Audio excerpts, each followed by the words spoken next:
Okay dear students, good evening, how are you. हम लोग society वाले पार्ट को संभवतः खत्म कर चुके थे। जरा आप लोग हमें रिमाइंड करिएगा। Mister Ankur, the teacher not started my board.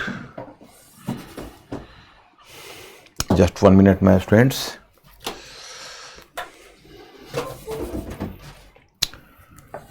Okay dear students, good evening, how are you.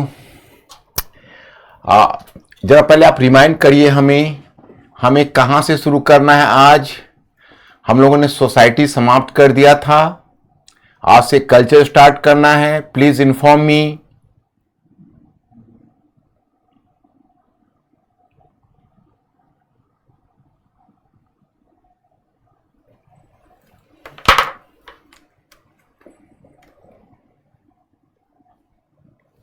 क्या बोले मेरे students? Ankur, good evening. Okay dear students, please inform me. Culture हम लोग को स्टार्ट करना है, ठीक है। वहीं से आज टॉपिक हम स्टार्ट करेंगे। तो चलिए पहले हम 5 क्वेश्चंस कवर करते हैं और इस 5 क्वेश्चंस के बेसिस पर फिर हम आगे कल्चर की तरफ बढ़ेंगे। तो चलिए, मेरा क्वेश्चन है कि एकता और जागीर के संबंध में निम्नलिखित कथनों पर विचार कीजिए। पॉइंट फर्स्ट है, मुक्ति को उन्हें आवंटित क्षेत्र में प्रशासनिक कार्य भी करना पड़ता था, जबकि जागीरदारों का संबंध केवल जागीर के राजस्व संग्रह से था। ओके। पॉइंट 2, मुक्ति को फवाजिल केंद्रीय खजाने में भेजना होता था। मुक्ति वॉज बाउंड टू ट्रांसमिट फवाजिल टू सेंट्रल ट्रेजरी, परंतु जागीरदार को यह बाध्यता नहीं थी। बट जागीरदार was not having such compulsion. Point 3, एकता वंशानुगत तौर पर दिया जाता था, परंतु जागीर का आवंटन अल्पकालीन होता था। मतलब एकता was given on heredity basis, but the distribution of जागीर वॉज शॉर्ट लिव्ड। अब नीचे दिए गए कूट का प्रयोग कर सही उत्तर चयन कीजिए। ए केवल 2, बी 1 और 2, C 1, 2 and 3 and D 2 and 3।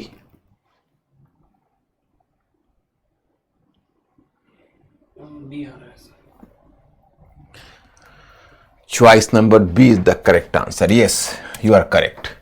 बिल्कुल मैं स्टूडेंट, हम लोग बहुत सही समझ रहे हो। पॉइंट नंबर 2 करेक्ट है। निम्नलिखित में से कौन सी प्रशासनिक इकाई मुगल काल में प्रचलित थी? पॉइंट 1 शीत, पॉइंट 2 परगना, पॉइंट 3 सूबा। Choice A 1, 2 and 3, choice B 1 and 2, choice C 2, 3, choice D 1, 3।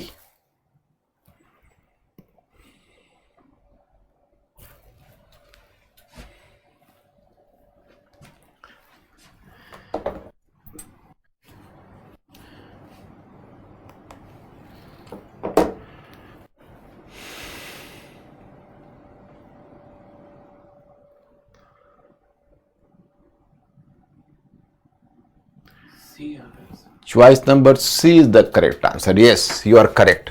2 question आपने बिल्कुल ही अच्छे ढंग से करेक्ट कर दिया, हमें आपसे यही उम्मीद थी। अब क्वेश्चन नंबर 3, गियर निम्नलिखित में से कौन सी तकनीकी सल्तनत काल में प्रचलित थी? एक गियर प्रणाली, यानी इसको gear system, that is called gear system. And second one, आसवन विधि, दैट इज कॉल्ड डिस्टिलेशन।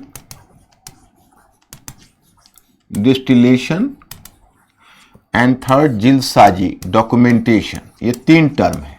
अब आपको देखना यह है कि इसमें से कौन सा सल्तनत काल में प्रचलित था। चॉइसेस आपके नीचे दिए हुए हैं, आप उसको सिलेक्ट करिए।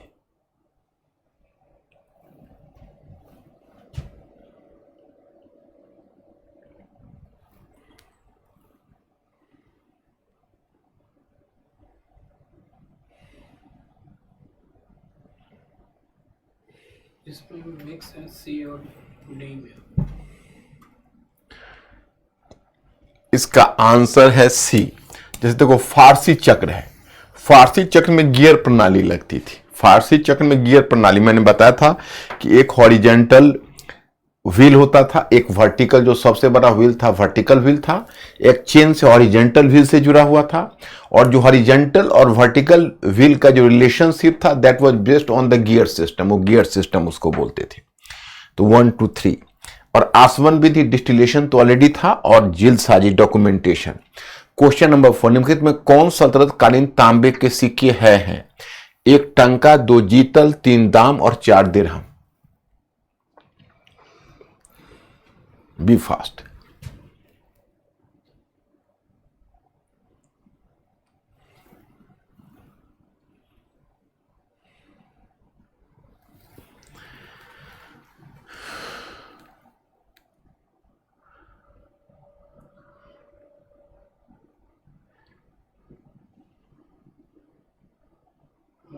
B आ रहा है। Choice number B is the correct answer, यानी 1 टंका और दूसरा जीतल। आहा हा हा, ओ हो।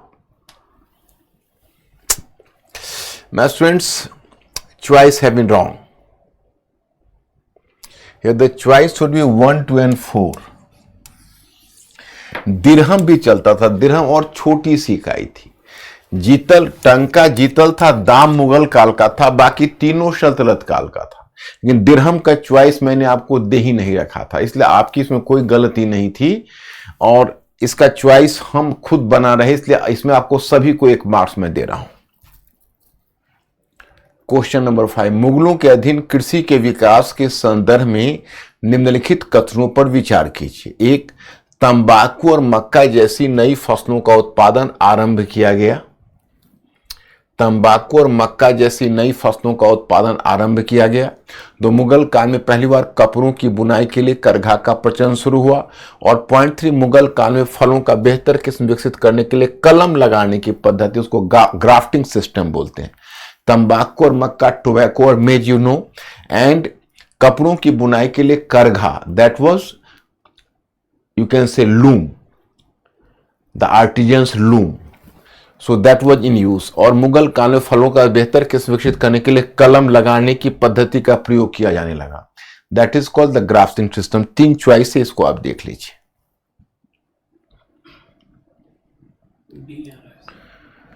चॉइस नंबर बी ये करेक्ट आंसर है। ठीक, तो मैं स्टूडेंट्स, आपने तो 5 के 5 करेक्ट कर दिए, क्वाइट कमेंडेबल, हमें आपसे यही उम्मीद थी। बहुत अच्छा आप कर रहे हो। सोसाइटी में आपको समझा ही चुका हूं कि वर्टिकल के साथ हॉरिजॉन्टल डिवीजन हुआ, और हिंदू सोसाइटी और Muslim society both were divided equally. तो मैंने दोनों चीजें आपको बता दी है, और आप अच्छे ढंग से उसे कर चुके हो। अब हम लोग आ गए संस्कृति पर, और मैंने पिछले क्लास में आपको बताया था कि देखिए संस्कृति में हम लोगों को इतने कवर करने हैं, एंड संस्कृति culture is such an area in which we have to cover the mains part and prelims part both, इसमें दोनों पार्ट हमें कवर करना है। तो संस्कृति में पहला हमारा आ जाएगा धर्म एवं दर्शन,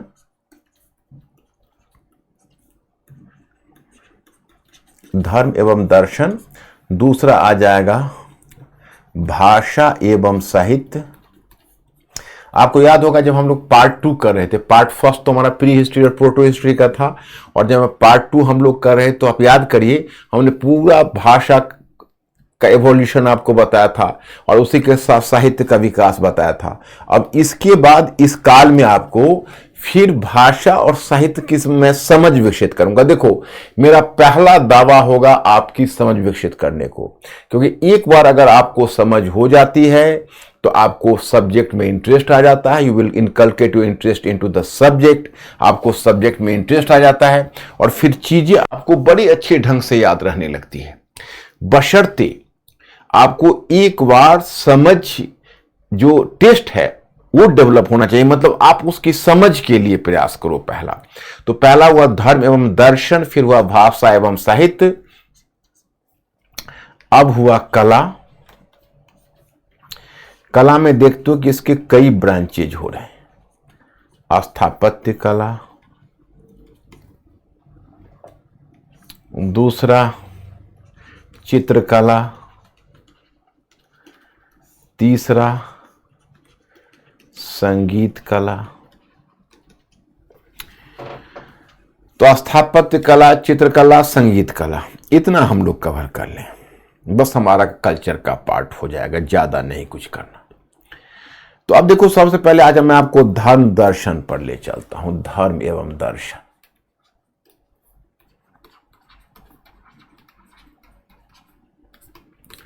तो here I have to inform you कि देखिए कुछ बच्चे क्वेश्चन नंबर 4 डिलीट कर।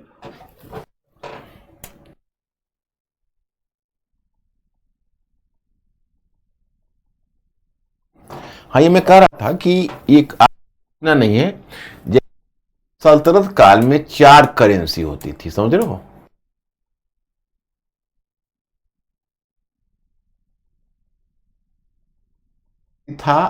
एक था ओ हाँ यार, you are correct, you are correct. ये क्वेश्चन पढ़ने में मैंने गलती कर दी। मैंने क्वेश्चन पढ़ने में गलती कर दी। क्वेश्चन हमें दिमाग में यह आ गया कि शायद सल्तनत काल, आपने बिल्कुल करेक्ट पकड़ा, यू आर करेक्ट। ये क्वेश्चन भी सही है, गलत नहीं है। क्वेश्चन क्या था कि इसमें मैं इस क्वेश्चन को पढ़ने के बाद समझ लिया कि हमें पता करना है कि सल्तनत काल में कौन से सिक्के चलते थे। तो मैं बताऊं, पहले इसको कंप्लीट कर दूं ताकि आपको पता हो जाए। चांदी का टंका चलता था, तांबे का जीतल चलता था। इसके अलावा 2 और करेंसी थी जो तांबे की थी, मतलब तांबे का जीतल भी था और तांबे का दांग भी था और तांबे का दिरहम भी था। ओके, तो उसमें मान ऐसे होता था, 1 टंका 48 जीतल, 192 दांग और 292 दिरहम, ये पैमाना होता था इसका। तो जब मैंने क्वेश्चन पढ़ा था तो क्वेश्चन पढ़ने पर मेरे दिमाग में आ गया कि सल्तनत काल में कौन से सिक्के प्रचलित थे, लेकिन मैंने इसमें सेट यह किया था कि इसमें तांबे के सिक्के कौन है। तो इस लिहाजन आप हमें एक बार इन्फॉर्म करिए तो सभी लोग वेबसाइट और इस पर इस क्वेश्चन को मैंने फिर दोबारा कवर किया है। और ये क्वेश्चन का उत्तर आपका बनेगा 2, 3 और 4। मतलब टंका चांदी का सिक्का है, जीतल, दाम और दिरहम, ये तीनों तांबे के हैं। तो क्वेश्चन का बेसिस बदल गया। ये क्वेश्चन ये नहीं कि सल्तनत काल में कौन से सिक्के चलते थे, क्वेश्चन ये है कि इनमें से कौन से तांबे के सिक्के थे। भले ही मुगल काल के थे लेकिन थे तो तांबे के सिक्के। दांग जीतल भी तांबे के सिक्के और दिरहम भी तांबे के सिक्के। So my students, be fast. और आप में से अब हमको फिर दोबारा इन्फॉर्म करिए कि आप में से कितने लोगों ने इस क्वेश्चन को सही किया है। बस यस यस करके केवल डालिएगा, मैं उसे समझ जाऊंगा। Be fast.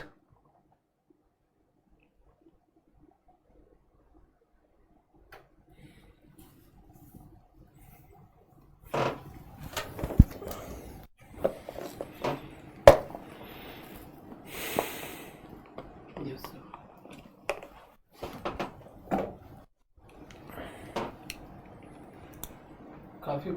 काफी बच्चे करेक्ट किया है ना? Okay, good good. तुम लोगों के विद्वता पर मुझे कोई डाउट नहीं। तुम लोग बहुत समझदारी डेवलप करो और मेरा पूरा जोर इसी चीज की हो कि एक बार अगर आपकी समझ क्या 5वां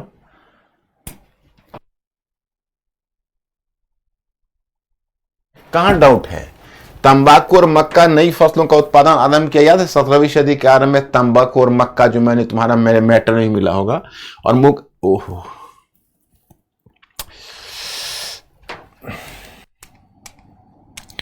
सॉरी मैं स्टूडेंट्स, लगता है मेरा दिमाग वहां क्वेश्चन पढ़ने में मैंने गलत पढ़ लिया इसको भी। मुगलों के अधीन कृषि के विकास के संबंध निम्नलिखित कथनों पर विचार कीजिए। तो इसमें कृषि का विकास है, इसमें ये तो खैर वैसे भी नहीं होगा, ये गलत हो जाएगा। और क्योंकि मुगल काल में करघा का प्रयोग मुगल काल में नहीं शुरू हुआ था। आपको याद होगा मैंने करघा का प्रयोग सल्तनत काल में बताया था और टेक्स्ट का नाम था मिफ्ताह उल फुजाला, याद होगा आपको। तो ये जो पॉइंट नंबर 2 वाला चॉइस है उसको हमने ठीक से देखा नहीं। तो जो मिफ्ताह उल फुजाला, उस पर मैंने गौर नहीं किया, एब्सेंट माइंडेडली हमने उसको कर दिया था। तो ये जो तुम्हारा पॉइंट नंबर 2 है वो तो गलत हो गया। तो आपका उत्तर हो जाएगा ए, 1 और 3। ये वास्तव में सही है। जरा आप मुझे फिर दोबारा इन्फॉर्म करो तो 1 और 3 कितने लोगों ने, यानी चॉइस नंबर 1 कितने लोगों ने किया है?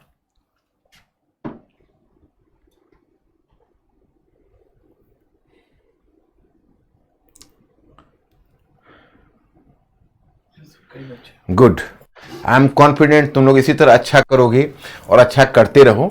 तुम लोगों का कॉन्सेप्ट क्लियर हो गया, और कॉन्सेप्ट क्लियर होने का यही फायदा होता है कि एक बार अगर कॉन्सेप्ट क्लियर हो जाता है तो फिर समझ से ही क्वेश्चन करेक्ट हो जाती है, और प्रीलिम्स के जो क्वेश्चन है वो आपको समझ से ही करेक्ट होता चलेगा। That's good. तो इस तरह से आपका उत्तर 2 मैंने बदल दिया, इसका 1 कर दिया, उसका वो दोनों चॉइस आपका बदल गया। तो ठीक है, अब हम लोग आगे बढ़ते हैं। तो अब हमें इसे कवर करना है। तो सबसे पहले जानते हो हम लोगों को जो एरिया कवर करनी वो है धर्म और दर्शन। तो धर्म और दर्शन में ध्यान करिए, धर्म और दर्शन हो या संस्कृति हो, अगर आपसे पूछा जाए कि भाई संस्कृति के क्षेत्र में इस काल की विशेषता क्या है, तो आप सबसे पहले उनको कहना और लिखना कि देखिए, जब शुरू में जैसे हिंदुस्तान में जब तुर्कों का आगमन हुआ तो वह एक नए धर्म लेकर आए थे जिसका नाम था इस्लाम। और इस्लाम धर्म ही नहीं, इस्लाम संस्कृति भी थी। यहाँ भारत में जो प्रचलित हिंदू धर्म था वो धर्म नहीं, संस्कृति थी। तो एक तरह से तुम समझो तो 2 भिन्न संस्कृतियों की पहले टकराहट हुई। तो जो इस्लाम था उसका ट्रैक रिकॉर्ड यह था कि दुनिया में जहां कहीं भी इस्लाम की सेना गई थी वहां उसने बड़े पैमाने पर धर्मांतरण करवा दिए थे। इसलिए हिंदुस्तान में जो मुसलमान हैं जहां भी गए अल्पसंख्यक समूह के रूप में गए थे, परंतु जो मुस्लिम समूह अल्पसंख्यक समूह से शीघ्र बहुसंख्यक बन गए थे। हिंदुस्तान की भूमि एक ऐसी भूमि थी, हिंदुस्तान की भूमि एक ऐसी भूमि थी जहां जब मुस्लिम सेना का आगमन हुआ तो मुस्लिम सेना यहां अल्पसंख्यक के रूप में आई और अल्पसंख्यक ही बनकर रह गई, क्योंकि यहां पर बड़े पैमाने पर धर्मांतरण वह नहीं करवा सकी। लेकिन हां, 500-600 वर्षों तक 500-600 वर्षों तक साथ साथ रहते हुए मतलब 500 to 600 ईयर्स दोनों साथ साथ रहे, और साथ साथ रहते हुए दोनों ने समन्वित संस्कृति का विकास किया।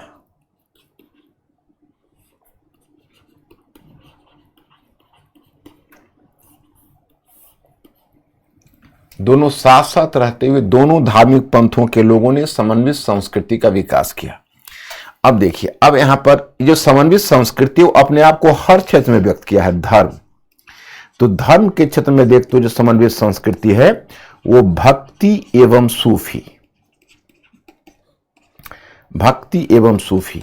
मैंने आपको बताया था कि एक तो आपको मेरे मैटर में भक्ति और सूफी पढ़ना है, फिर बाद बीच में आपको सैटरडे संडे फुर्सत मिली होगी, जरा आप हमें इन्फॉर्म करो कि मैंने आपको एक सजेशन दिया था कि अगर आप भक्ति और सूफी पढ़ना चाहते हो तो एक और भी सोर्स आपके लिए बहुत बढ़िया हो सकता है, और वह जो सोर्स है वह है आपका 12वीं कक्षा की एनसीईआरटी बुक में। जो 12वीं कक्षा का जो मध्यकालीन भारत है उसमें भक्ति और सूफी पर आपका बहुत बढ़िया चैप्टर दिया हुआ है। क्या आपने उस चैप्टर को देखा है? आप में से किसी ने देखा है? So please inform me. Website और ऐप दोनों पर इन्फॉर्म करिए कि आपने भक्ति और सूफी पर जो कक्षा 12वीं की एनसीईआरटी बुक मैंने रिकमेंड किया था उसको देखा है?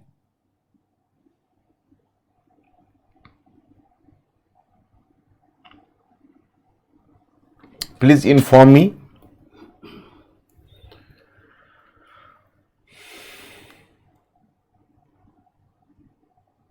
कुछ कह रहे हैं, हाँ कुछ नहीं, आप सभी लोग ऐसा करो, उस चैप्टर को जितना भी आपको समझ आया पढ़ लीजिए।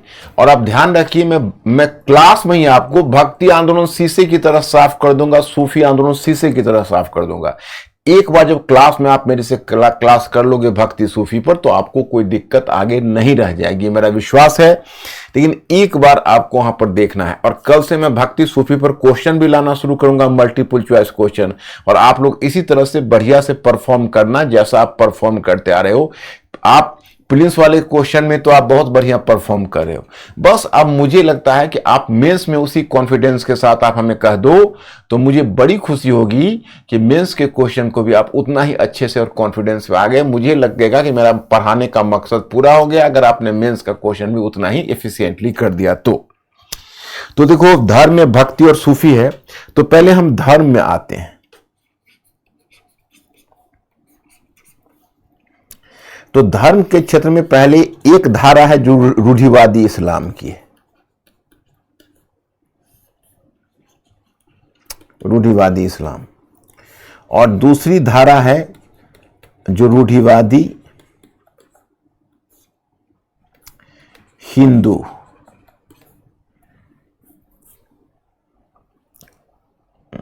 हिंदू धर्म कहना ठीक नहीं होगा, रूढ़िवादी, हाँ रूढ़िवादी, हाँ हिंदू धर्म ही तो कहना पड़ेगा, दूसरा कोई चाह नहीं, हाँ रूढ़िवादी हिंदू धर्म की धारा,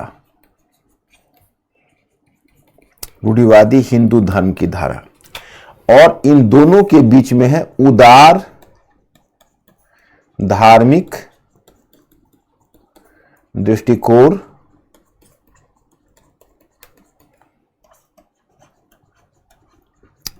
समन्वित संस्कृति का प्रभाव, समन्वित संस्कृति का प्रभाव, और इसमें निर्गुण चाहे भक्ति एवं सूफी, भक्ति एवं सूफी। अब इसको ऐसे देख लीजिए। मैं स्टूडेंट्स अब यहां पर आपको मैं थोड़ा सा ये बताना चाहूंगा, ये नॉर्मली मैंने ये डायग्राम क्यों बनाया है, मैं इसका मकसद बता दूं कि अधिकांश जब धर्म की बात होती है, सल्तनत कालीन धर्म की बात होती है, तो लोगों के दिमाग में सिर्फ एक ही बात आती है और वह है भक्ति और सूफी। लेकिन नहीं, वहां तीन धाराएं चल रही है। एक तरफ रूढ़िवादी इस्लाम की भी धारा चल रही है, एक तरफ रूढ़िवादी हिंदू धर्म की भी धारा चल रही है। मैंने उदाहरण आपको बताना है। उदाहरण मेरा यह है कि आप इसको आप ऐसे समझिए कि अब रूढ़िवादी इस्लाम को देखिए, तो वहां पर एक उलेमाओं का एक वर्ग है जो शासक वर्ग को कह रहा है क्या देख रहे हो, हिंदुओं के सामने विकल्प रखो कि वह तो इस्लाम को कबूल करे या फिर उनको जबरन कबूल करवाया जाए। और फिर उसने उलेमाओं का जो एक वर्ग है, उलेमा कहते हैं जो मुस्लिम पुरोहित वर्ग है, उलेमा वो एक वर्ग है, वह कहता है कि मुस्लिम शरीयत के नियमों का पालन हो। तो आप कहोगे भाई शरीयत का आधार क्या है, तो शरीयत के आधार कई ग्रंथ है, जैसे कुरान सबसे ओरिजिनल है, लेकिन उसके बाद आ गया हदीस, कुरान हदीस, फिर इज्मा, इज्मा है जो महत्वपूर्ण संतों का, मैंने आपको बताया था कि जो कुरान है वो पैगंबर मोहम्मद ने स्वयं संकलित किया था, वो सबसे पवित्र, होली कुरान उसको सबसे पवित्र ग्रंथ मानते हैं। उसके बाद जो हदीस है वो हदीस में बाद में लिखा गया पैगंबर के बाद पैगंबर के वाणियों का संकलन है, लेकिन उसमें उतनी प्रमाणिकता नहीं है जितनी कुरान में है। और तीसरा जो इज्मा है वो महत्वपूर्ण संतों के द्वारा जो विचार दिए गए वो इज्मा में है। और चौथा है कयास, कयास है कि एक सिचुएशन से दूसरे सिचुएशन की तुलना करके और फिर उसका अर्थ निकालने का प्रयास किया गया है, दैट वाज कॉल्ड कयास। तो इसके चार सोर्स हैं, कुरान, हदीस, इज्मा एंड कयास। उससे बना मुस्लिम शरीयत। मुस्लिम शरीयत लिखा गया मदीना में, मदीना में उलेमाओं ने लिखा। अब मैं आपको बताना चाहूंगा कि जब जहां जहां इस्लाम की सेना गई वहां पर शरीयत के नियमों को अपहरण कराने की कोशिश की गई या शरीयत के नियमों को लागू करने की बात की गई, लेकिन व्यवहार में लागू करना संभव नहीं था क्योंकि देश काल की परिस्थितियां अलग अलग थी। भारत की, हिंदुस्तान की परिस्थिति अलग थी, अन्य देशों की परिस्थिति अलग थी। जबकि मुस्लिम शरीयत लिखा गया था मदीना में ओरिजिनली, तो यहां का सिचुएशन पर वो लागू नहीं हो पा रहा था। तो उसमें क्या होता था कि जो सुल्तान थे, जो सुल्तान तो मैं आपको बता चुका हूं खलीफा और सुल्तान में क्या संबंध है, तो जो सुल्तान होते थे वो एक अलग प्रकार के कानून भी बनाते थे, उसको उर्फी अथवा जवाबित बोलते थे। उर्फी अथवा जवाबित, ध्यान रहे, ये जवाबित या उर्फी कानून क्या होता था, ये जवाबित या उर्फी कानून होता था, उसको पूरक कानून बोलते थे, जो सुल्तान के द्वारा बनाया जाता था। वो मुस्लिम शरीयत का कानून नहीं था, लेकिन सुल्तान का मानना था कि यहां की परिस्थितियां ऐसी नहीं है कि हम शरीयत लागू कर सके, हमें यहां की परिस्थितियों के अनुकूल और भी कानून बनाने पड़ेंगे, जिसमें उसने उर्फी और जवाबित कानून बनाया। इसलिए जो बर्नी जैसा जो कट्टर उलेमा था उनको बड़ी नाराजगी थी सुल्तानों से। वो कहता था कि भाई यहां पर मुस्लिम शरीयत लागू नहीं होता, ये दीनदारी नहीं है हिंदुस्तान, ये जहांदारी है। दीनदारी कहते हैं वहां जहां मुस्लिम शरीयत के कानून लागू होते हैं, और जहांदारी वहां है जहां व्यवहारिक कानून लागू होते हैं। तो ये व्यवहारिक कानून था उर्फी अथवा जवाबित। तो एक तरफ रूढ़िवादी इस्लाम की धारा थी, उलेमाओं की धारा थी, काजियों की धारा थी जो कट्टर नीति लागू करने की बात करते थे, धर्म की कट्टरता पर बल देते थे। दूसरी तरफ हिंदू धर्म में भी एक रूढ़िवादी धारा थी। मैं आपको बताऊं कि जिस समय इस्लाम का जो हिंदुस्तान में आगमन हुआ और इस्लाम में एक मुस्लिम मिल्लत अथवा अवाम की धारणा थी। मुस्लिम मिल्लत का मतलब हुआ मुस्लिम बंधुता, मुस्लिम बिरादर, कि जो भी इस्लाम कबूल किया वो मुस्लिम बिरादर का सदस्य बन गया, वो मतलब मुस्लिम बंधुता का मेंबर बन गया, वो हमारे समाज का हिस्सा बन गया। तो इस तरह का जब नारा देकर आए तो हिंदू समाज में जो कुछ रूढ़िवादी तत्व थे या रूढ़िवादी शासक वर्ग के लोग थे, उन्हें भय होने लगा। उन्हें लगा कहीं ऐसा ना हो कि हिंदू जाति व्यवस्था में जो निचली सीढ़ी के लोग हैं, अछूत हैं, वो निचली सीढ़ी के लोग और अछूत टूटकर उनकी तरफ चला जाए और हिंदू धर्म कहीं ऐसा ना हो कि नष्ट हो जाए। तो इस डर से उनमें से बहुत सारे इस तरह के रूढ़िवादी जो हिंदू थे और जो सवर्ण हिंदू थे, जो ब्राह्मण थे, तो उन्होंने उस पर टीकाएं, जो पुराने जो याज्ञवल्क्य स्मृति है या मनु स्मृति है, उन पर नई नई टीकाएं लिखकर और भी हिंदू समाज को कठोर बनाने की कोशिश की, ताकि जाति व्यवस्था में इधर के लोग उधर टूट कर ना जाएं। लेकिन इनसे इतर इस्लाम और हिंदू धर्म के पारस्परिक आदान प्रदान से धर्म की एक नई धारा विकसित हुई, जिसे हम भक्ति और सूफी कहते हैं, और वही हिंदुस्तान की समन्वित संस्कृति अथवा गंगा जमुनी संस्कृति की अभिव्यक्ति थी। अब हम इसी के साथ भक्ति और सूफी पर आएंगे। मैं आपको बता रहा हूं, सबसे पहले भक्ति मूवमेंट एक बड़ा सा मूवमेंट है। पहले मैं आपको भक्ति मूवमेंट का बिल्कुल कॉन्सेप्ट क्लियर कर दूं, उसके सारे एस्पेक्ट को समझा दूं, फिर भक्ति के बाद तब हम लोग सूफी पर चलेंगे। आज तो शायद हमारा भक्ति हो पाए, वही बहुत बड़ी बात है।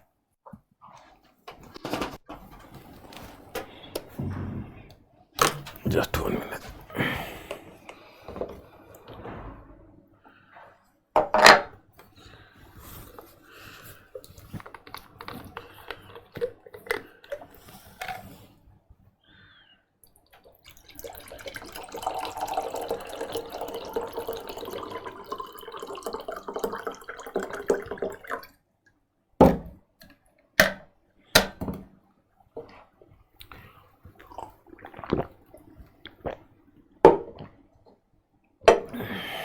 अब चलिए,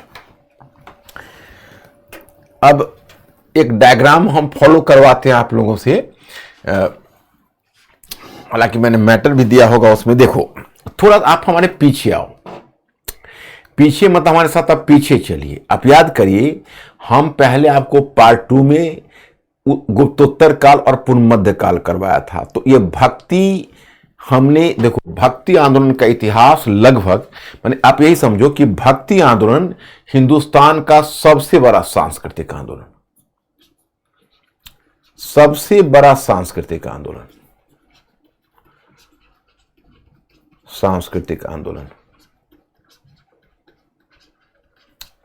जो लगभग 1000 से अधिक वर्षों तक चला। अब पहले आप यह याद करिए, हम यहां दक्षिण भारत से 6ठी-7वीं सदी से शुरू करेंगे। वैसे आप देखिए, भक्ति का तत्व तो पहली बार मैंने आपको मौर्योत्तर काल में कराया था, याद होगा। जैसे आर्य और गैर आर्य तत्वों के सामंजस्य से भक्ति, अवतारवाद और मूर्ति पूजा आई थी। गुप्त काल में आपने उसका ज्यादा विकास आपने देखा, और गुप्त काल में ही आपने भागवत गीता में भक्ति आंदोलन का विस्तार से अध्ययन किया कि भागवत गीता भक्ति आंदोलन पर भक्ति आंदोलन नहीं, भक्ति पर, नॉट आंदोलन। Mistakenly I have used the term भक्ति आंदोलन। भक्ति टर्म भागवत गीता में आप देखोगे, भक्ति अपने आप में जो फुल एक्सटेंट भक्ति पर जो टेक्स्ट माना जाता है, that is called Bhagavad Gita. Close the main door. Why have you opened the main door? तो उसको क्लास चल रही, इन्फॉर्म करो। तो मैं यहां पर कवर करने का प्रयास करता हूं।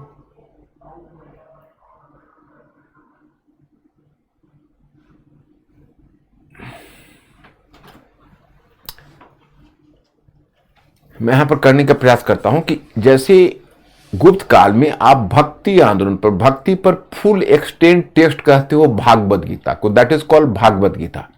लेकिन उत्तर भारत में गुप्त काल के पश्चात आप देखोगे भक्ति का अवसान हुआ और धीरे धीरे धीरे धीरे तंत्रवाद उत्तर भारत में भक्ति को दबा दिया। लेकिन वही समय था कि उत्तर से पुराणों पर आधारित भक्ति, जैसे पहले मैं आपको बताता हूं कैसे कैसे गया। जैसे सबसे पहले आपने देखो वेद और उपनिषद में भी कुछ लोग भक्ति का बीज खोजते हैं, लेकिन वैसा है नहीं। पहली बार पुराणों में भक्ति की अवधारणा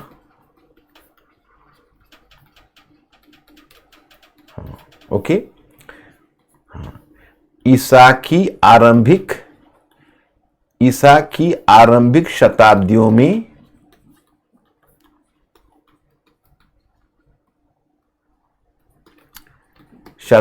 में पुराण लेखन आरंभ ईसा की आरंभिक शताब्दियों में पुराण लेखन आरंभ तथा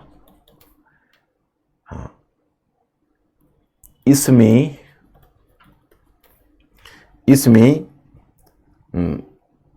अभिजात संस्कृति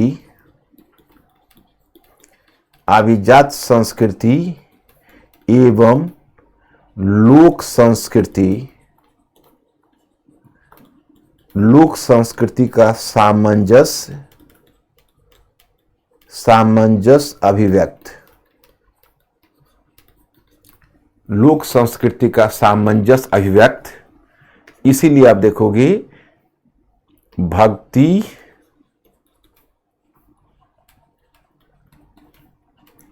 अवतारवाद एवं मूर्ति पूजा की अवधारणा। मतलब अब इसको समझना आप लोग, ईसा की आरंभिक शताब्दी मध्य मौर्योत्तर काल में मैं बता चुका हूं आपको, ईसा की आरंभिक शताब्दी वहीं से शुरू होता है, मतलब ईस्वी तो वहीं से शुरू होता है। तो उस समय आपको मैं यहां पर एक टर्म बता रहा हूं, अभिजात संस्कृति। अभिजात मतलब इंग्लिश में elitist, that is called the assimilation between the elitist and the popular culture. लोक संस्कृति मतलब popular culture. And in another way you can use the term कि the assimilation between Aryan elements and non Aryan elements. जो आर्य तत्व है और गैर आर्य तत्व है उसका धर्म के क्षेत्र में आपको सामंजस्य देखने को मिलता है, और यह जो है वो पुराणों में व्यक्त हुआ है। तो देखो वेद और पुराण के दृष्टिकोण में अंतर है। जो वेद में क्या है, तो वेद में बहुदेववाद है परंतु मूर्ति पूजा नहीं है। उपनिषद में एकेश्वरवाद यानी अद्वैतवाद है, मूर्ति पूजा नहीं है।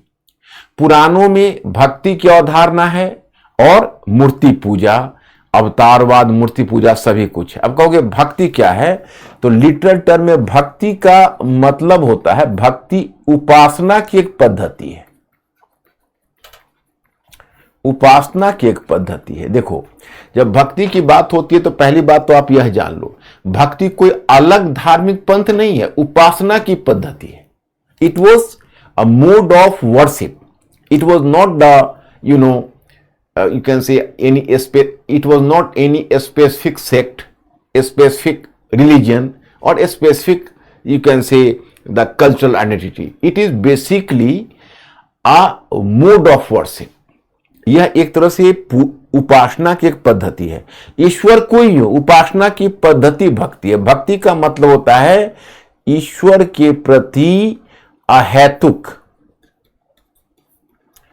ईश्वर के प्रति अहेतुक प्रेम। हाँ, भक्ति का अर्थ होता है ईश्वर के प्रति अहेतुक प्रेम एवं पूर्ण शरणागति की स्थिति। पूर्ण शरणागति की स्थिति। अब ध्यान कर लीजिए, अहेतुक शब्द से घबराना नहीं। अहेतुक का मतलब है जिसमें कोई हेतु नहीं हो। We are not having any motive, a complete love without any motive, that is called अहेतुक प्रेम। और पूर्ण शरणागति की स्थिति में पूरी समर्पण, माने उनके प्रति पूरा समर्पण। तो एक ईश्वर हो उसके प्रति समर्पण, इसी को बोलते हैं भक्ति। तो तो पहली बार आप याद करिए, हम ब्राह्मण पंथ में वासुदेव कृष्ण की उपासना, और बुद्धिज्म में बोधिसत्व की उपासना, और जैन पंथ में तीर्थंकरों की उपासना वो भक्ति के साथ ही शुरू हुई थी। उसके बाद आप आ गए गुप्त काल में। तो गुप्त काल में मंदिर एवं मूर्ति पूजा। तो गुप्त काल में जो भागवत गीता है उसमें भक्ति की चरम स्थिति आपको भागवत गीता में देखने को मिलती है। फिर उत्तर भारत में तंत्रवाद छा गया, और उत्तर भारत में जब तंत्रवाद प्रभावी हो गया तो तंत्रवाद में भक्ति दब गई। तभी भक्त पुराणों पर आधारित जो भक्ति है, पुराणों पर आधारित भक्ति, पुराणों पर आधारित भक्ति दक्षिण की ओर गई। पुराणों पर आधारित भक्ति दक्षिण में, प्लस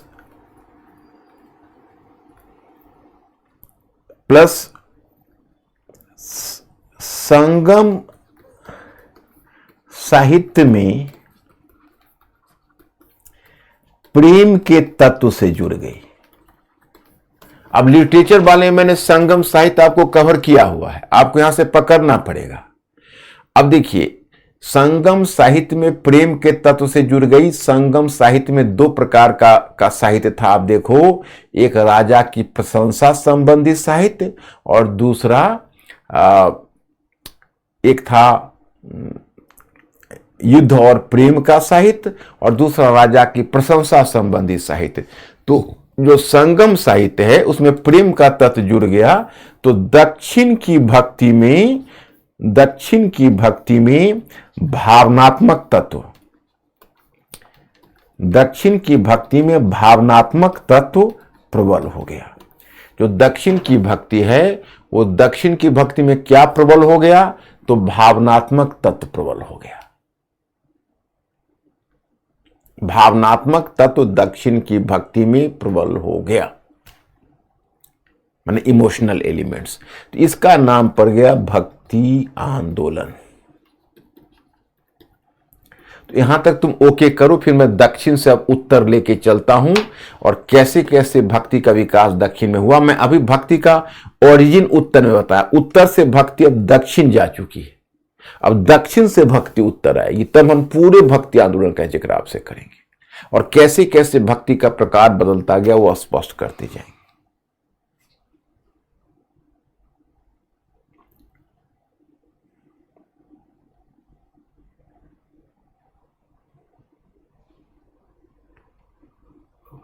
ओके है?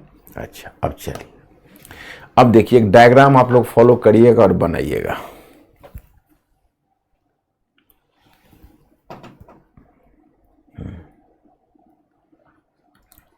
भक्ति आंदोलन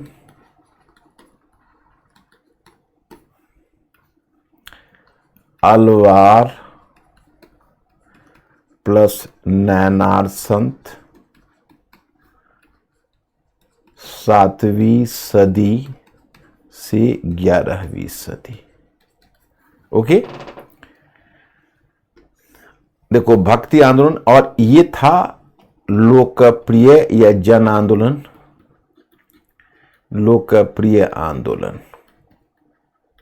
देखिए, तो मैंने जो भक्ति आंदोलन दक्षिण में बताया अभी आपको दिख नहीं रहा होगा, जैसे आप भक्ति आंदोलन अलवार प्लस नैनार संत और 7वीं सदी से 11वीं सदी लोकप्रिय आंदोलन, एक लोकप्रिय आंदोलन के रूप में भक्ति आंदोलन आरंभ हुआ। ये मैं पहले आपको पढ़ा चुका हूं पार्ट 2 में। मैंने अलवार संत में विष्णु पूजक संत कहा, नैनार संत में शिव पूजक संत कहा। विष्णु पूजक 12 संत थे और जो नैनार थे, नैनार में 63 नैनार संत थे, वह शिव पूजक थे। तो विष्णु पूजक और शिव पूजक में आपको डिफरेंस नजर आएगा, और दोनों भक्ति थे। मैंने आपको बताया था कि जो भक्ति संत हैं, भक्ति संत हैं, इसमें अलवार संत हैं, उनका जो उनकी जो वाणी है, उनकी जो कविताएं हैं, उनके जो उनके जो भजन है वो प्रबंधम नामक ग्रंथ में संकलित है, जिसको वेदों के समानांतर आगे महत्व मिलने लगा। और फिर मैंने बताया कि उसी तरह से जो नैनार संत है, उनकी जो वाणी है, उनकी जो रचनाएं हैं, उनके जो भजन है, वो 12वीं सदी के एक ग्रंथ पेरिया पुराणम में संकलित हुआ। ये मैं पीछे आपको जहां लिटरेचर का नहीं, जहां मैंने धर्म का विकास आपको पूर्व मध्यकाल तक पढ़ाया था उसमें बताया था। इसके आगे भी मैं बता चुका हूं। इसके आगे दक्षिण, आप यहां से देखो, हम नीचे से ऊपर जाएंगे, ऊपर आ गए हम 12वीं सदी तक। 12वीं सदी तक, 12वीं सदी में आप देखते हो आचार्यों का आगमन, आचार्यों का आगमन, और फिर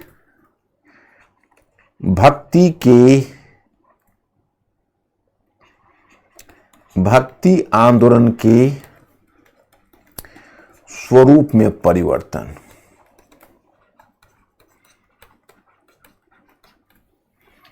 अब यहां आचार्यों का आगमन हुआ, और आचार्यों के आगमन के बाद भक्ति आंदोलन के स्वरूप में परिवर्तन हुआ। अब फर्क है, जो संत थे वो मिश्रित जाति से थे। हम ऐसा क्लेम नहीं करते कि सभी संत निम्न जाति से आए, परंतु मोस्ट ऑफ द जो सेंट्स थे दे केम फ्रॉम लोअर कास्ट। जो अधिकांश संत थे वो निम्न जाति से थे, इसलिए इनको जाति व्यवस्था के प्रति मन में सम्मान का भाव नहीं था, मैंने आपको बताया।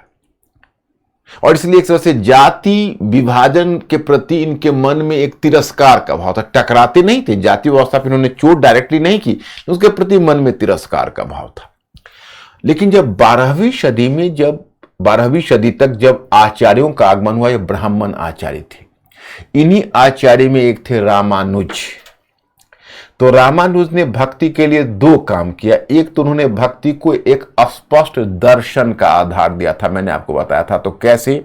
मैंने बताया था कि शंकराचार्य का जो अद्वैतवाद है, वो अद्वैतवाद भले ही भारत की चाहे जितनी भी बड़ी बौद्धिक एवं दार्शनिक उपलब्धि रही हो, लेकिन जो उनका अद्वैतवाद का चिंतन था, मोनिज्म था, वो भक्ति के मूल भाव के विपरीत था। क्यों? क्योंकि शंकराचार्य का कहना था कि ब्रह्म और जीव तत्वतः और मूलतः एक है, और दोनों एक ही तत्व से निर्मित हैं। तो अब समस्या यह खड़ी होती है कि ब्रह्म और जीव अगर एक है, तो जीव ब्रह्म की भक्ति क्यों करे? नहीं करेगी, करेगा। और दूसरा है कि शंकराचार्य का कहना था कि जीव की मुक्ति के लिए ज्ञान आवश्यक है, जीव की मुक्ति के लिए ज्ञान आवश्यक है। तो अब ज्ञान में एक अहंकार का भाव है, अहम ब्रह्मम अस्मि, तो वहां पर भी थोड़ा भक्ति के लिए स्कोप कम हो जाता है। और तीसरा शंकराचार्य ने कहा कि जीव की मुक्ति ब्रह्म में लीन हो जाने में है। बट माय स्टूडेंट्स, अगर जीव जाकर ब्रह्म में लीन हो गया तो किसकी भक्ति और किसके लिए भक्ति? फिर भक्ति के लिए स्कोप ही कहां बच जाता है। तो भक्ति के लिए स्कोप नहीं बच जाता है। एक तरह से किसकी भक्ति, कैसी भक्ति और किस प्रकार की भक्ति।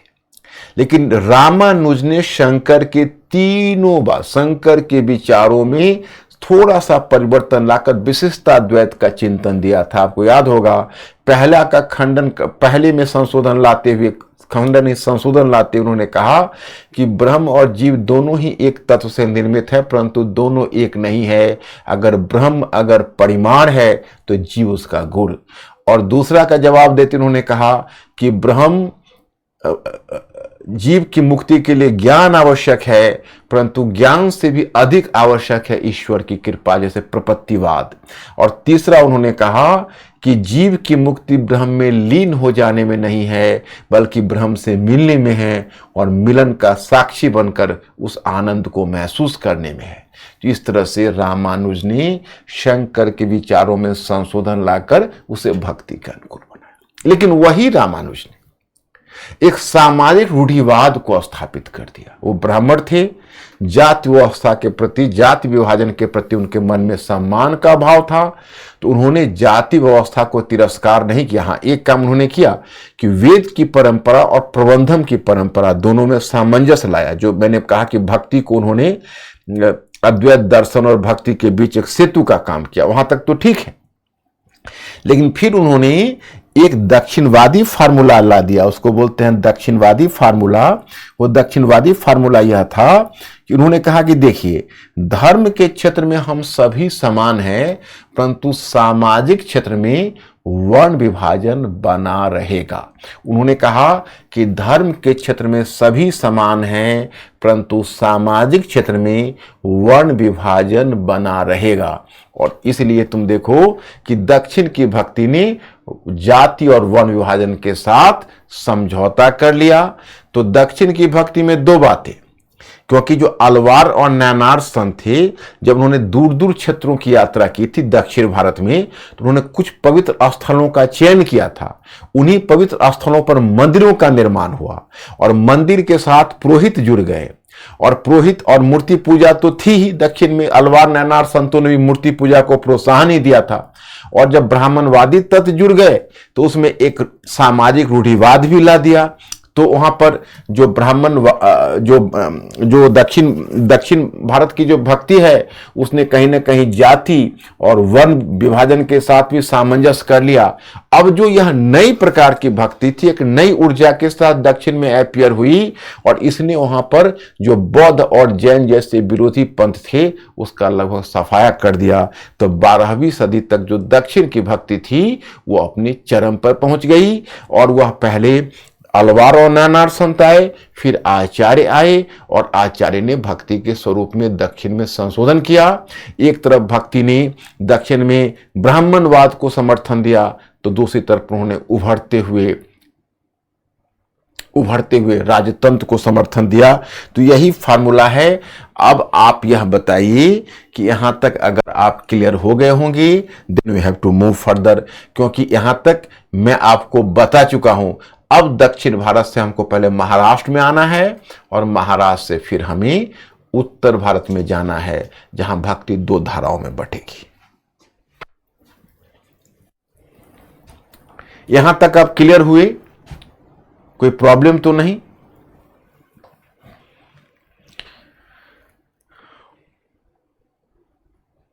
क्लियर।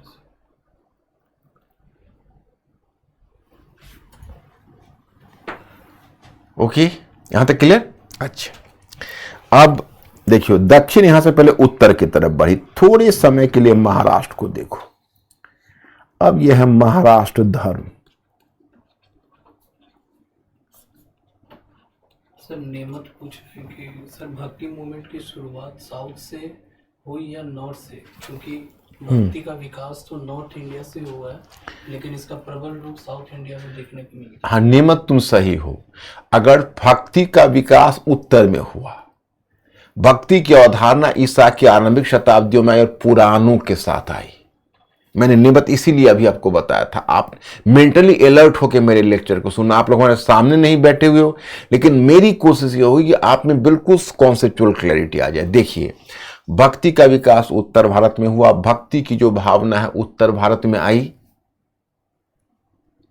भक्ति का तत्व उत्तर भारत में विकसित हुआ। लेकिन दक्षिण की जो भक्ति है, वो दक्षिण में भक्ति ने भावनात्मक तत्व ग्रहण कर लिया। It took some emotional form, और इसने एक आंदोलन का रूप ले लिया। जैसे उत्तर से पुराणों पर आधारित भक्ति जो दक्षिण आई, तो दक्षिण में उसने संगम साहित्य के प्रेम के साथ जुड़ गई, तो वहां पर प्रेम का तत्व प्रबल हो गया। और फिर दक्षिण में जो भक्ति है उसने एक मूवमेंट का, एक आंदोलन का रूप ले लिया। फिर दक्षिण से भक्ति जब पहले अलवार और नैनार संतों ने संभाला, फिर ब्राह्मण आचार्य आ गए, उन्होंने उसमें संशोधन ला दिया। अब हम लोग पहले बढ़ेंगे उत्तर की तरफ, पहले महाराष्ट्र में रुकेंगे और फिर वहां से उत्तर की तरफ बढ़ेंगे। और मिस्टर अंकुर ठीक है, ओके हैं? तो नेमत, तुम्हारे प्रश्न का उत्तर मिल गया। महाराष्ट्र धर्म में तुम देखोगे कि इसमें दो तरह की भक्ति है। महाराष्ट्र धर्म में इसमें देखोगे वैष्णव भक्ति, वैष्णव भक्ति में यहां पर विठोबा की पूजा थी। एक लोकल देवता थे जिनका नाम था विठोबा। इसलिए इसको विट्ठल भक्ति भी कहते हैं, विट्ठलनाथ या विठोबा। महाराष्ट्र में ध्यान रखना, विठोबा या विट्ठलनाथ ये देवता थे। तो वैष्णव भक्ति माने विठोबा कौन थी, और वैष्णव एक्चुअली क्या होता था कि भक्ति के माध्यम से क्षेत्रीय देवता का एसिमिलेशन भी होता था।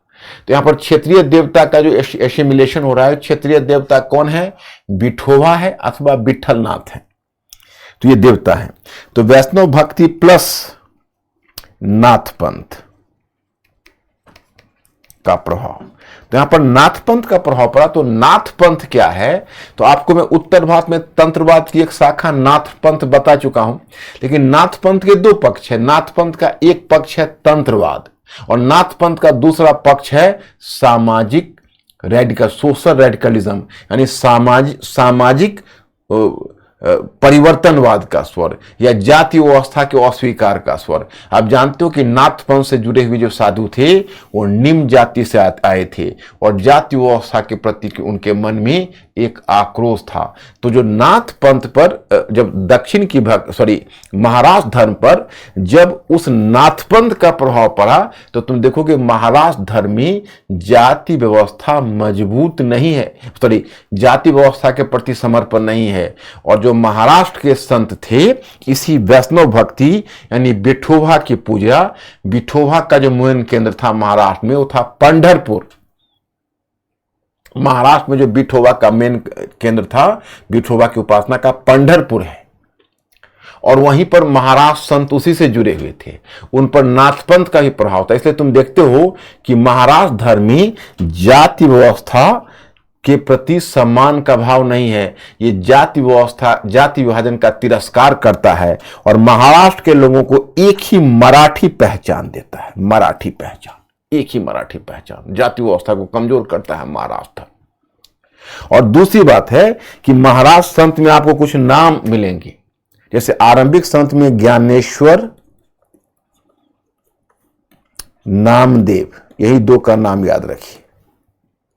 फिर आगे नाम याद रखिए, एकनाथ, ये शिवाजी के साथ समकालीन थे, एकनाथ, तुकाराम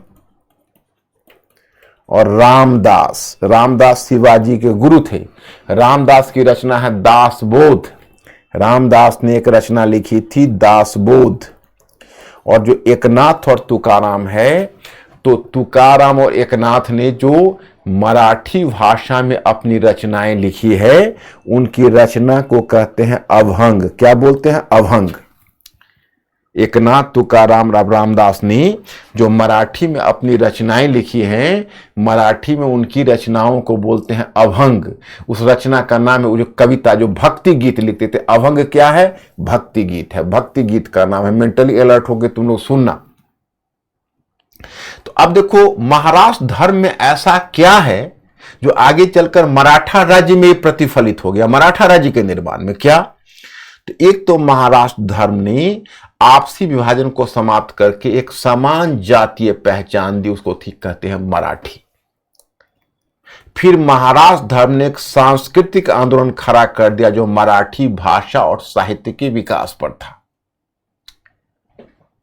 तो उसने इस तरह का एक मूवमेंट खड़ा कर दिया। दूसरी बात यह है कि रामदास जो शिवाजी के गुरु हैं, उन्होंने दासबोध की रचना की है।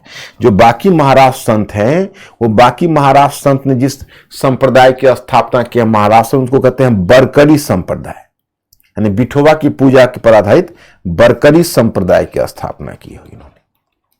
और रामदास ने धरकरी संप्रदाय की स्थापना की। धरकरी, बरकरी और धरकरी। धरकरी क्या होता है? जो बरकरी है वह आध्यात्मिक जीवन की बात करता है और धरकरी आध्यात्मिक और सांसारिक जीवन को जोड़ने की बात करता है। एक बात मैं आपको और भी बताऊं कि महाराष्ट्र धर्म इस बात में भी निराला है कि जो महाराष्ट्र धर्म आप देखते हो, उसका निराला होने की वजह है कि जो महाराष्ट्र धर्म है वह धर्म बेसिकली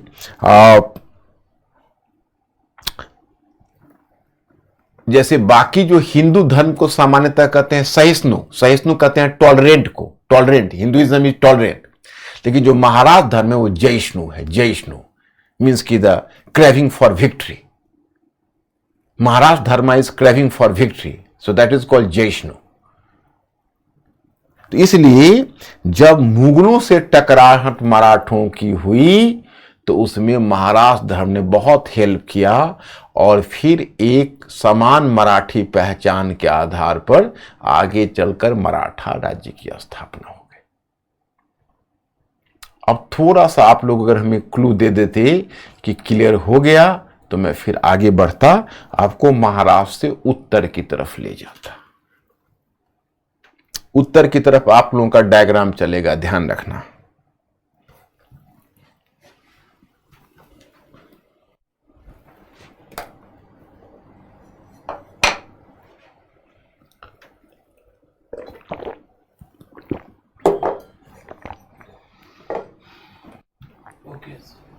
ओके है, गुड।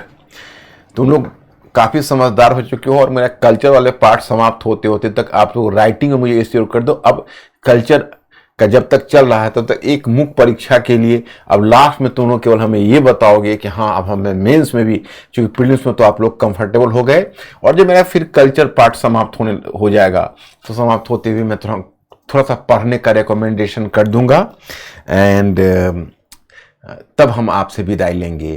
तो इसलिए आप तब तक मुझे लगता है कि आप लोग इनलाइटेन हो जाओगे और कम से कम मुख्य परीक्षा के क्वेश्चन में धीरे धीरे आप अपना हाथ बैठाना शुरू कर दो, और मुझे लगता है कि मेंस वाली परीक्षा में भी आप इसे बेहतर कर लोगे, क्योंकि आपका कल्चर पार्ट ही लास्ट है। मुझे याद है वर्ल्ड हिस्ट्री मॉडर्न में तो आपने काफी बुद्धिमानी दिखाई, कल्चर में भी दिखा रहे हो, एक बहुत अच्छी बात है। अब यहां से हम लोग उत्तर चलते हैं। देखो, विठोबा महाराष्ट्र के लोकल देवता का नाम क्या है? विठोबा। उसका केंद्र क्या है? पंढरपुर। तो विठोबा के इर्द गिर्द जो धर्म घूमता था उसका नाम उस पर विठोबा के इर्द गिर्द जो संप्रदाय विकसित हुआ उसका नाम रखा गया बरकरी संप्रदाय। क्या रखा गया? बरकरी संप्रदाय। लेकिन शिवाजी के गुरु जो रामदास हैं उनके समानांतर एक और संप्रदाय को डेवलप किया जिसका नाम था धरकरी संप्रदाय। धरकरी। तो बरकरी और धरकरी में क्या अंतर है? बरकरी संप्रदाय आध्यात्मिक जीवन मतलब उस जीवन की बात करता है, और धरकरी संप्रदाय वो कहता है आध्यात्मिक जीवन से सांसारिक जीवन कम महत्वपूर्ण नहीं है। तो आध्यात्मिक जीवन और सांसारिक जीवन की एकता की बात करता है, तो उसमें ज्यादा जुझारूपन है धरकरी संप्रदाय में, और शिवाजी को इस धरकरी संप्रदाय से काफी प्रेरणा मिली थी। अब दक्षिण से उत्तर की ओर भक्ति आएगी। उत्तर की ओर आपने नाम सुना होगा, भक्ति द्राविड़ उपजी लायो रामानंद, प्रकट किया कबीर ने 7 दीप 9 खंड। तो अब यहां से आप उत्तर की ओर जो भक्ति देख रहे हो उसमें देखिए, उत्तर की ओर जब गया तो इधर उत्तर में नाथ पंथ प्लस भक्ति प्लस सूफी के प्रेम का तत्व, इसको कहते हैं संत भक्ति अथवा निर्गुण भक्ति। इसी को निर्गुण भक्ति का नाम दिया जाता है, निर्गुण भक्ति।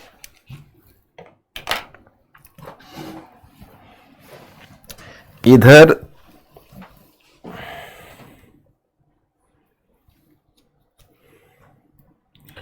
देखोगे अस्मार्थ पंथ प्लस भक्ति रामा भक्ति,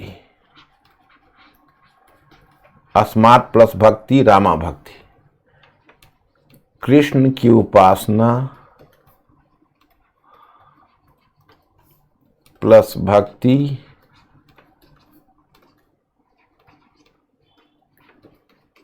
कृष्णा भक्ति।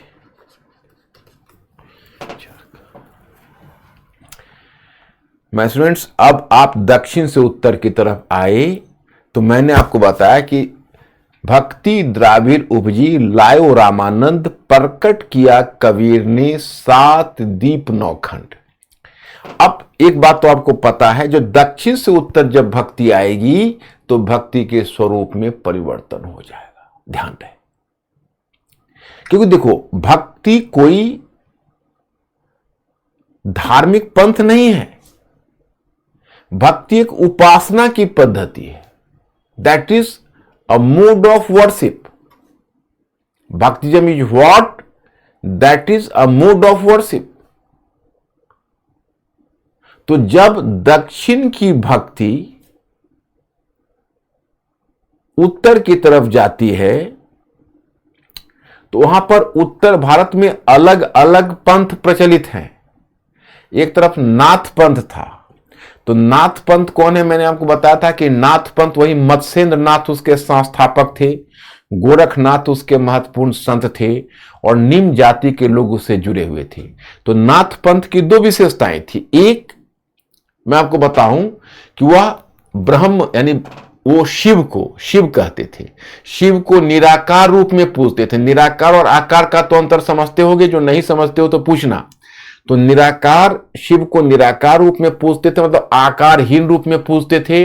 और जो नाथपंथी साधु थे वह योग की पद्धति को अपनाते थे। अब योग की पद्धति में एक धारणा यह थी कि हमारे पेट के नीचे जो मेरुदंड है, उस मेरुदंड में बाएं भाग में एक ईरा नाड़ी है और दाएं भाग में एक पिंगला नाड़ी है और बीच में सुषुम्ना नाड़ी है। तो ईरा और पिंगला सुषुम्ना से मिल जाती है तो ब्रह्मरंध्र खुल जाता है। और कहते हैं कि हमारी जो कुंडलनी है वो 3.5 वलय की है। मतलब अब वलय का क्या माप है, क्या पैमाना है, मैं आपको नहीं बता सकता। वो 3.5 वलय की कुंडलनी एक मुड़ी हुई कुंडलनी है। और क्या होता है कि जो कुंडलनी होती है, जब एक साधक जब लीन होकर जब बैठता है तो अचानक मेरुदंड में एक स्फोट होता है। वो स्फोट सुनाई देता है अंदर से, हमारे मन को, एक साधु को सुनाई देता है। और कुंडलनी पहले उल्टी से सीधी हो जाती है और फिर धीरे धीरे वो एक एक चक्र को पार करती हुई और तब अंत में 6 चक्र पार करके सहस्रार चक्र में पहुंचती है। मतलब आप इसको लेके घबराना बिल्कुल मत, क्योंकि आपको उसमें कोई प्रॉब्लम नहीं है। यह एक योग की पद्धति के बारे में, आपको याद रखने की भी जरूरत नहीं है, बस मैं आपको क्यूरियोसिटी के लिए बता रहा हूं। तो एक तथ्य यह है कि हमारे मस्तिष्क के दाएं भाग में सूर्य है और हमारे मस्तिष्क के बाएं भाग में चंद्रमा है। चंद्रमा से निरंतर अमृत झरता है, जिसको सूर्य ही सोख लेता है, उसे पी जाता है। लेकिन सच्चा साधक है अपने जिह्वा को उलटकर तालू से में ले जाते हैं और सूर्य और चंद्रमा के बीच अपने उस जिह्वा को रख लेते हैं। और जब चंद्रमा से अमृत झरता है वह खुद चट कर जाते हैं, सूर्य तक वो पहुंच नहीं पाता। और वही अनाहत नाद होता है, मतलब विचित्र किस्म की आवाज निकलती है जो साधक ही सुनता है और शिव से उनका साक्षात्कार होता है और उनका योग पूरा हो जाता है। ये उनकी धारणा है।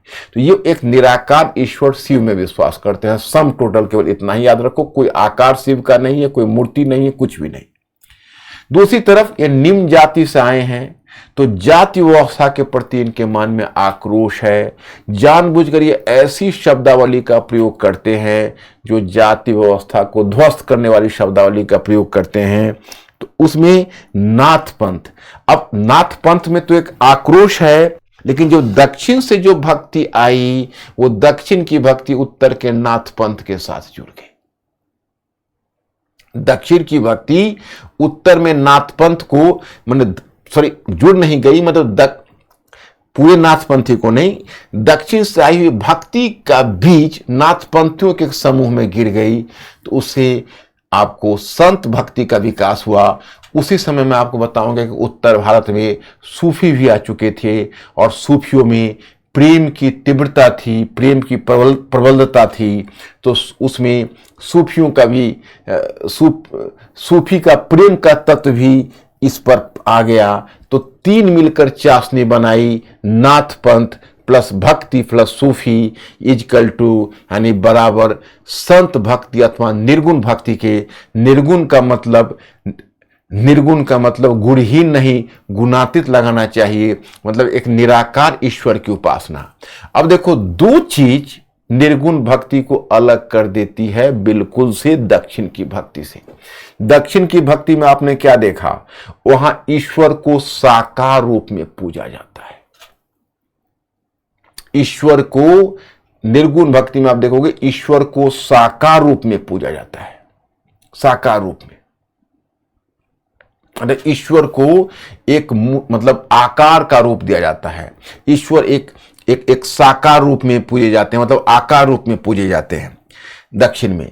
लेकिन उत्तर भारत की जो संत भक्ति है उसमें ईश्वर निराकार रूप में पूजे जाते हैं। दक्षिण की भक्ति में विष्णु की पूजा और शिव की पूजा होती है, लेकिन जो उत्तर की जो संत भक्ति है जिसका शेप तैयार करने में कबीर दास की बड़ी भूमिका है, उसमें तुम देखोगे कबीर और नानक, उसमें निराकार ईश्वर की उपासना है, किसी साकार ईश्वर की उपासना नहीं है, किसी शेप वाले ईश्वर की उपासना नहीं है। दूसरी चीज है कि आप देखोगे कि जो दक्षिण की भक्ति, आप मान लो आकार के रूप में भक्ति है तो ठीक है। अब मान लो आप अगर प्रेम विष्णु से या शिव के प्रति अपने प्रेम का इजहार करते हो तो वहां तो समझ में आती है कि चलो ये शिव है, विष्णु है, उनके प्रति आप अपने प्रेम का इजहार कर रहे हो। लेकिन आप एक ऐसे देवता के प्रति प्रेम का इजहार करते हो जो कबीर दास के शब्दों में, जाके मुंह माथा नहीं नाही रूप स्वरूप, वो पूह बांस से पात्रा है, अजन्मा है, अविनाशी है, क्या है या नहीं है वो भी पता नहीं है, और उनके लिए तुम प्रेम उड़ेलते हुए जा रहे हो। ये भक्ति है। दूसरी बात है कि दक्षिण की भक्ति में तुमने एक चीज यह देखा कि दक्षिण की भक्ति ने जाति विभाजन से समझौता कर लिया था, रामानुज के अंतर्गत दक्षिणवादी फार्मूला। लेकिन जो उत्तर की भक्ति है, जो जिसको तुम संत भक्ति कहते हो, मैं सगुण भक्ति की बात नहीं कर रहा, मैं संत भक्ति की बात या निर्गुण भक्ति की बात कर रहा, उसने जाति विभाजन को अस्वीकार कर दिया। तो उत्तर भारत में जो निर्गुण भक्ति है वो बिल्कुल सबसे अलग हो जाती है, क्योंकि उसने जाति विभाजन को अस्वीकार कर दिया है निर्गुण भक्ति ने, और उसने ईश्वर को निराकार रूप में पूजा है। इसलिए निर्गुण भक्ति सबसे विशिष्ट हो जाती है। उसमें धर्म सुधार भी आ जाता है, उसमें समाज सुधार भी आ जाता है। क्यों धर्म सुधार? क्यों, मैं आपको बताता हूं। धर्म में पाखंड कब आता है, धर्म में कर्मकांड कब आता है? जब मंदिर के साथ मूर्ति पूजा जुड़ जाती है, पुरोहितवाद जुड़ जाता है, तो वह कुछ स्वार्थी लोगों का अड्डा बन जाता है। लेकिन जब आप ईश्वर को आकार रूप में न पूजकर निराकार रूप में पूजते हो तो क्या होता है?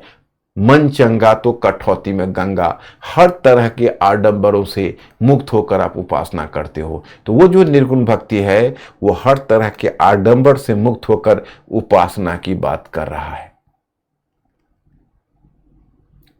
वो हर तरह के आडंबरों से मुक्त होकर उपासना की बात कर रहा है। तो उसमें धर्म सुधार है। कबीर दास को 15वीं सदी का मार्टिन लूथर कहा गया। आप याद करो, आपने यूरोपीय धर्म सुधार आंदोलन में मार्टिन लूथर का नाम सुना था। So Kabir Das was characterise as 15 centuries Martin Luther. उनको 15वीं सदी का मार्टिन लूथर कहा गया। दूसरा देखते हो समाज सुधार, क्योंकि कहीं ना कहीं जो सगुण भक्ति है, जो दक्षिण में भी है या उत्तर में भी है, वो कहीं ना कहीं जाति व्यवस्था का पोषण, जाति विभाजन का पोषण करता है, जाति विभाजन को स्वीकार करता है। लेकिन निर्गुण भक्ति ने जाति विभाजन को अस्वीकार करके एक ही समुदाय की बात की, वो मानव समुदाय की बात की। तो उसमें समाज सुधार का तत्व आ जाता है। तो उसमें धर्म सुधार का भी तत्व आ जाता है, उसमें समाज सुधार का भी तत्व आ जाता है। ओके, अगर आप समझ गए होंगे तो ओके करिए और हमें बताइए कि यहां तक आप क्लियर हुए, तब मैं फिर सगुण भक्ति आपको बताऊं।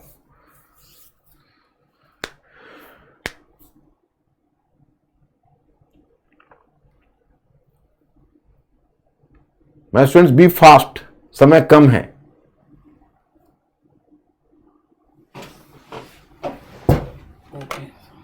सभी ओके हैं? Okay, good.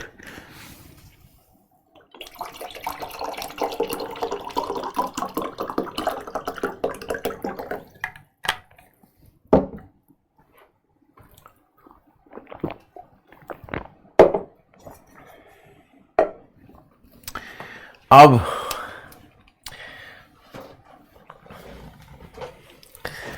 यहां तक आप आ गए। अब मैं आपसे यह जानना चाहता कि दूसरा देखो, भक्ति का ये एक बीज जैसे उत्तर भारत में नाथपंथ पर गिरा तो निर्गुण भक्ति बन गया, उसी तरह उत्तर भारत में अस्मार्थ धर्म की पूजा थी, अस्मार्थ धर्म। तो अस्मार्थ धर्म में किसकी उपासना होती थी? राम की उपासना होती थी, राम की। उसमें भक्ति का बीज गिरा तो रामा भक्ति शुरू हो गई। इसको रामा भक्ति कहते हैं। रामा भक्ति क्यों? उसके केंद्र में राम है, अवध क्षेत्र उसका केंद्र है, रामा भक्ति। तो मतलब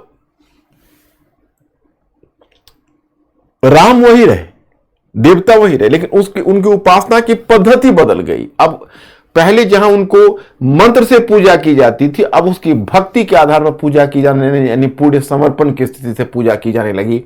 और वहां पर तुम देखते हो कि लोकल भाषा अवधि में राम भक्ति की धारा चल निकली, जिससे जुड़े हुए तुलसीदास थे और नाभादास थे।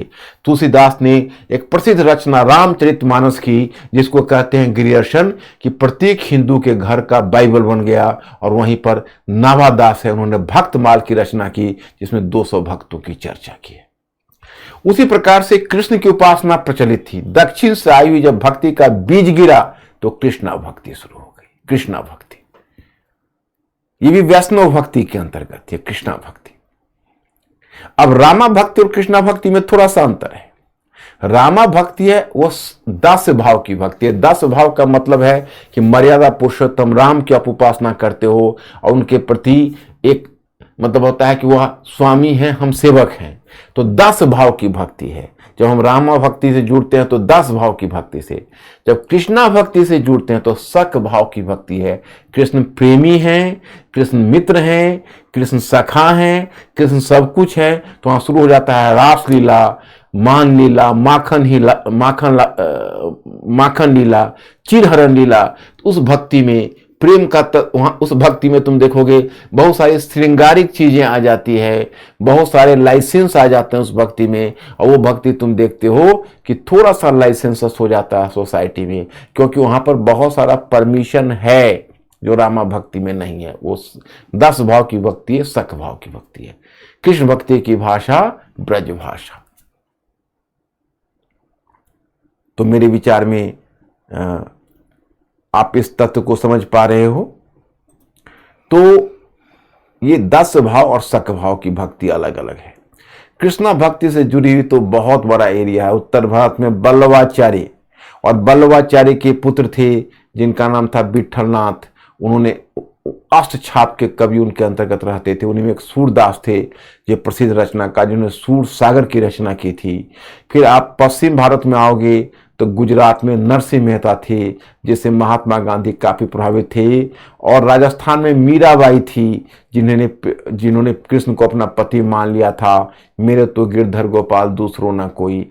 और आप अगर उसके बाद बंगाल में आओगे तो चैतन्य महाप्रभु की भक्ति सबसे विशिष्ट भक्ति थी। उस भक्ति में तुम देखते हो कि कई चीजें ऐसी चैतन्य की भक्ति में है जो उस भक्ति को विशिष्ट बना देती है।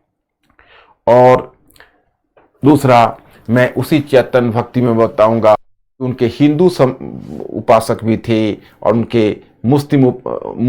उनके हिंदू शिष्य भी थे और मुस्लिम शिष्य भी थे। और चैतन्य गया में बहुत समय तक गुजारा था। गौरांग महाप्रभु के नाम से जानते थे। बंगाल की भक्ति को उन्होंने एक नई दिशा दी। उसमें भावनात्मक तत्व चैतन्य भक्ति में प्रबल है, क्योंकि चैतन्य ने यहाँ पर संकीर्तन प्रणाली की शुरुआत की थी। वो चैतन्य भक्ति की विशेषता है। उसी प्रकार से जब आप असम में आएंगे तो शंकर देव है। शंकर देव ने सौत्रिया नृत्य की शुरुआत की थी और शंकर देव ने एक शरण संप्रदाय की स्थापना की थी। तो शंकर देव कृष्णा भक्ति से जुड़े हुए हैं। तो दक्षिण भारत से लेकर उत्तर भारत तक हम देखते हैं कि भक्ति का स्वरूप बिल्कुल ही अलग अलग रहा। अब यहाँ पर तुमको मैं जो निर्गुण भक्ति बता रहा हूँ, निर्गुण भक्ति में एक चीज आती है जो सूफियों में आएगी, और वो टर्म का मैं यूज कर रहा हूँ। वो टर्म कहते हैं रहस्यवाद। विक्रम पूछ रहे हैं कि सर उच्च कास्ट के लोग क्यों निर्गुण भक्ति का विरोध करते हैं? उच्च कास्ट के लोग निर्गुण भक्ति का विरोध नहीं करते थे, लेकिन उच्च कास्ट के लोग निर्गुण भक्ति की तरफ आकर्षित नहीं थे। क्योंकि तुम देखो, जो निर्गुण भक्ति वो कहीं ना कहीं जाति व्यवस्था के प्रति एक आक्रोश का भाव रखता था और जाति व्यवस्था पर चोट करते। जैसे कबीरदास के ही देखो, तो कबीरदास ने किसी को नहीं बख्शा। अपने समय का वो रेडिकल चिंतक थे। उन्होंने जैसे हिंदुओं को संबोधित करते हुए कहा, पत्थर पूजे हरि मिले तो मैं पूजू पहाड़, ताते भय चक्की भली पीस खाए संसार। या फिर मुसलमानों को संबोधित कहा कि मस्जिद बैठी मुल्ला पुकारे, क्या तेरा साहब बहरा है, चूटी के चरने पर नेवज बाजत, वह भी साहब सुनता है।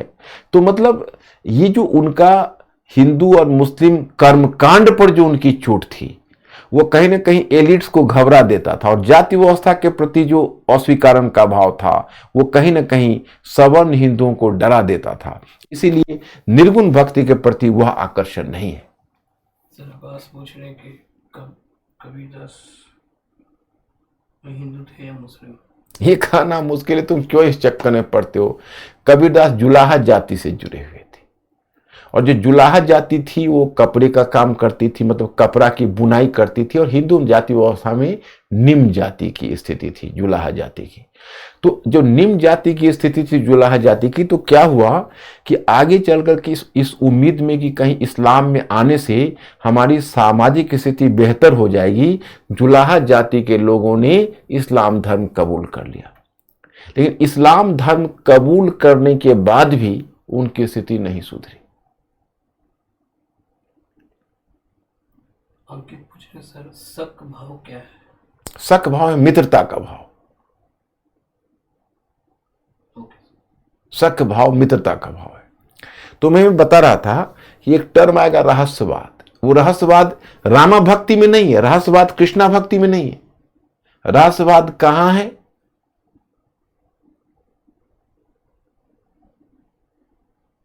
तो रहस्यवाद है निर्गुणा भक्ति।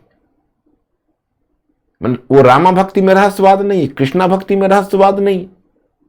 रहस्यवाद है या तो संत भक्ति या निर्गुण भक्ति में, या रहस्यवाद है सूफियों में। रहस्यवाद क्या होता है पता है? जहां प्रेम की तीव्रता हो लेकिन आलंबन अस्पष्ट हो। मतलब आपका प्रेम उड़े रहे, किसके लिए? क्योंकि ईश्वर यहां आकार में नहीं है, ईश्वर निराकार में। प्रेम में ईश्वर आकार में नहीं है, ईश्वर निराकार में है। तो प्रेम उड़ेला जा रहा है, लेकिन किसके प्रति वही स्पष्ट नहीं। तो प्रेम की तीव्रता हो परंतु प्रेम का आलंबन अस्पष्ट हो, तो उसे कहते हैं निर्गुण भक्ति। सॉरी, रहस्यवाद, नॉट निर्गुण भक्ति, वंस अगेन। जब प्रेम की तीव्रता और आलंबन अस्पष्ट हो तो उसको कहते हैं रहस्यवाद। या तो निर्गुण भक्ति में या सूफी में, जैसे कबीरदास कहते हैं। अब देखो, कबीरदास ब्रह्म जिसके लिए अपने एक अगम अगोचर ब्रह्म को, निराकार ईश्वर के प्रति प्रेम है, किसी इंसान के मतलब किसी आकार वाले ईश्वर के प्रति नहीं है।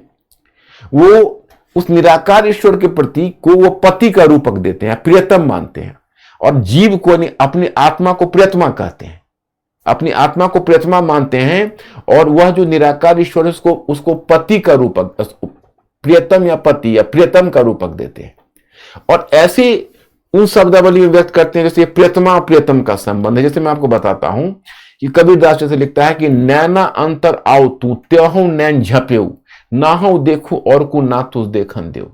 तुम मेरी आंखों में समा जाओ, मैं अपनी आंखों को बंद कर लूं, ना मैं दूसरे को देखूं ना मैं तुम्हें देखने दूं।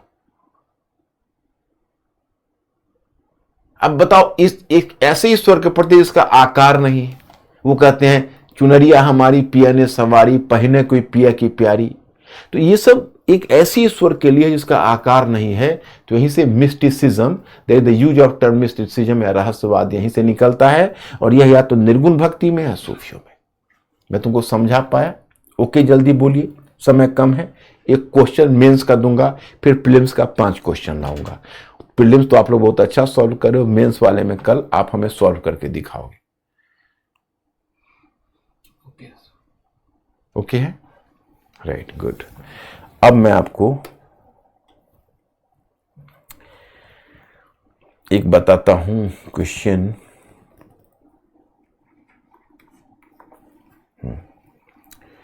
भक्ति आंदोलन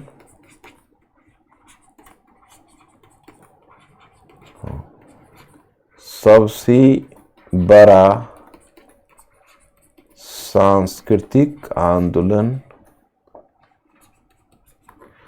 भक्ति आंदोलन भारत में, हाँ, भारत में सबसे बड़ा सांस्कृतिक आंदोलन सिद्ध हुआ सिद्ध हुआ, दक्षिण से उत्तर की ओर इसके प्रसार पर टिप्पणी कीजिए। मतलब दक्षिण भक्ति आंदोलन सबसे बड़ा सांस्कृतिक आंदोलन सिद्ध हुआ, दक्षिण से उत्तर की ओर इसके प्रसार पर टिप्पणी कीजिए। और इसको मैं 250 शब्द दे रहा हूं। अब देखो, पहले मैं कल आ रहा हूं तो क्या करने जा रहा हूं, पहले तो ये क्वेश्चन तुम लोग हमको बताओगे कि ओके तुम लोग, इसमें बहुत सिंपल है, दक्षिण से शुरू करना, उत्तर तक आ जाना और सबसे परिचय करवा देना, बस यही आपके क्वेश्चन का उत्तर है। फिर मैं आपसे कुछ और पूछूंगा और अब सारे, जैसे हमने पूरे भक्ति आंदोलन को एज ए होल आपको समझा दिया, इफ अगर मैं सही हूं तो, और मतलब आप लोग समझ पाए कि नहीं तो आप ही डिसाइड करोगे, लेकिन मुझे ऐसा लगता है कि आप लोग बेसिक कॉन्सेप्ट कम से कम समझ गए हो। अब मैं अलग अलग क्षेत्रों में इस पर क्वेश्चन कौन सा बनता है, कल क्वेश्चन पहले डिस्कस करूंगा और देखता हूं, चूंकि हमारा टाइम ही 1 घंटे 20 मिनट का है, तो कितना टाइम बच जाता है तो सूफी पंथ की तरफ बढ़ूंगा। अगर आप में से कुछ लोगों को समय हो तो अगर 12वीं कक्षा वाली भक्ति सूफी पर अगर वो चैप्टर को पढ़ लो तो और अच्छा है। तो आज मैं यही रुकता हूं और फिर मैं कल आपसे मिलता हूं। Okay my students, okay, thank you very much, good night.